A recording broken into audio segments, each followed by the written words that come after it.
Hello everyone. Welcome to Drishti Judiciary's latest initiative, the Law MCQs program. Practice questions covering legal current affairs, general knowledge, and previous year's questions.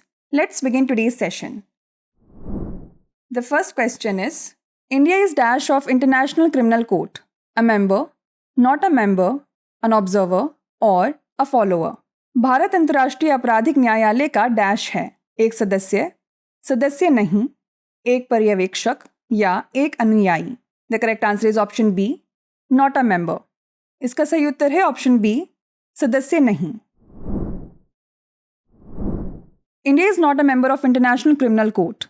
ICC is a permanent international tribunal established to prosecute individuals for genocide, crimes against humanity, war crimes, and the crime of aggression. It operates under the Rome Statute, which was adopted in 1998 and entered into force in 2002. The ICC's jurisdiction extends to cases where national courts are unable or unwilling to prosecute such crimes.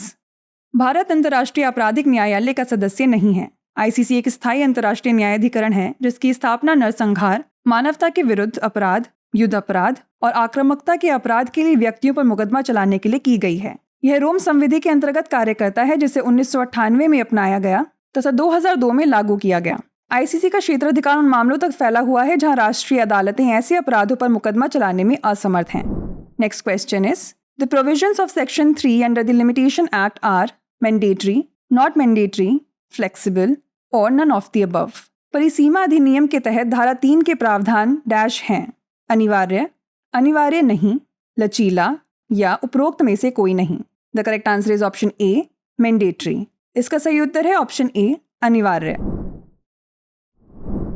Section 3 of the Limitation Act provides that any suit, appeal, or application must be made within the limitation period specified in the Limitation Act. The provisions of Section 3 are mandatory in nature but are not intended to deprive the court of its jurisdiction. The courts can suo motu take note on the question of limitation. परिसीमा अधिनियम की धारा 3 में प्रावधान है कि कोई भी वाद, अपील या आवेदन परिसीमा अधिनियम में निर्दिष्ट परिसीमा अवधि के भीतर ही प्रस्तुत किया जाना चाहिए. धारा 3 के प्रावधान या आदेश अनिवार्य प्रकृति के हैं, लेकिन इनका उद्देश्य न्यायालय को उसके अधिकार क्षेत्र से वंचित करना नहीं है. न्यायालय परिसीमा के प्रश्न पर स्वप्रेरणा से संज्ञान ले सकते हैं. Next question is, which section of Bharatiya Nyaya Sanhita lays punishment for culpable homicide? Section 101, section 102, section 103 और सेक्शन 104. भारतीय न्याय संहिता की कौन सी धारा गैर इरादतन हत्या के लिए दंड का प्रावधान करती है? धारा 101, धारा 102, धारा 103 या धारा 104. The correct answer is option C, section 103. इसका सही उत्तर है ऑप्शन सी, धारा 103.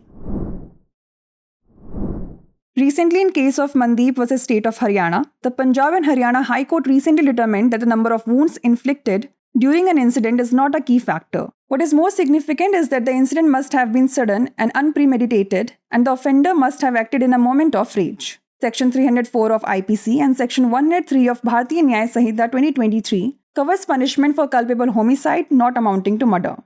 हाल ही में मनदीप बनाम हरियाणा राज्य के मामले में पंजाब एवं हरियाणा उच्च न्यायालय ने निर्धारित किया कि किसी घटना के दौरान लगी चोटों की संख्या कोई महत्वपूर्ण कारक नहीं है. इससे भी अधिक महत्वपूर्ण बात यह है कि घटना अचानक और बिना सोचे समझे हुई होगी और अपराधी ने क्रोध में आकर यह कार्य किया होगा. आईपीसी की धारा 304 और भारतीय न्याय संहिता 2023 की धारा 103 में गैर इरादतन हत्या के लिए सजा का प्रावधान है.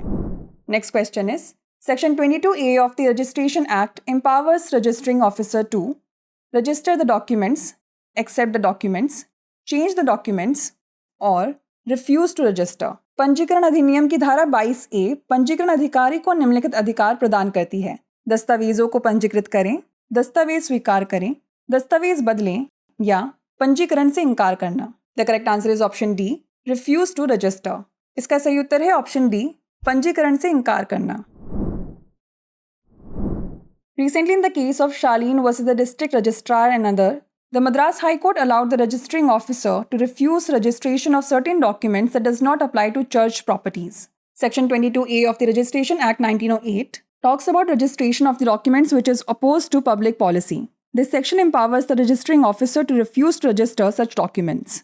हाल ही में शालीन बनाम जिला रजिस्ट्रार एवं अन्य के मामले में मद्रास उच्च न्यायालय ने पंजीकरण अधिकारी को कुछ दस्तावेजों के पंजीकरण से इनकार करने की अनुमति दी जो चर्च की संपत्तियों पर लागू नहीं होते. पंजीकरण अधिनियम 1908 की धारा 22A दस्तावेजों के पंजीकरण के बारे में बात करती है जो सार्वजनिक नीति के विपरीत है. यह धारा पंजीकरण अधिकारी को ऐसे दस्तावेजों को पंजीकृत करने से इनकार करने का अधिकार देती है।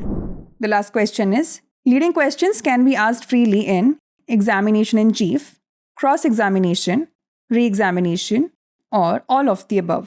कौन सा प्रश्न स्वतंत्र रूप से पूछा जा सकता है? एग्जामिनेशन इन चीफ, पूछताछ, पुनः परीक्षा या उपरोक्त सभी? The correct answer is option B, cross examination.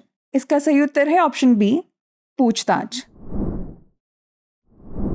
Section 143 of the Indian Evidence Act states that leading questions may be asked in cross-examination. भारतीय साक्ष्य अधिनियम की धारा 143 में कहा गया है कि पूछताछ में प्रमुख प्रश्न पूछे जा सकते हैं।